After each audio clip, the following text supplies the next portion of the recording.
Kangayam முத்துவின் வின்எஸ்எஸ் brand அரிசிகள் தரத்திலும் சுவையிலும் என்றும் number 1.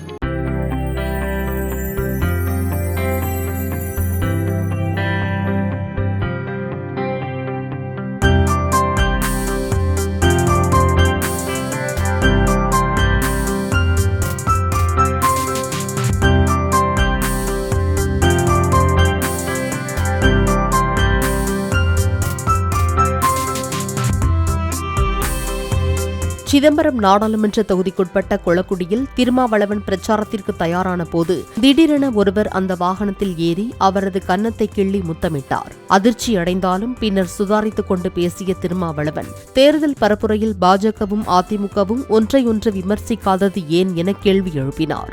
இந்த பிரச்சாரத்தில் ஒரே ஒரு இடத்தில் கூட மோடியை அவர் விமர்சித்ததில்லை, அதிமுகவை விமர்சித்ததில்லை. இது ஏன்? காங்கயம் முத்துவின் வின்எஸ்எஸ் பிராண்ட் அரிசிகள் தரத்திலும் சுவையிலும் என்றும் நம்பர் 1.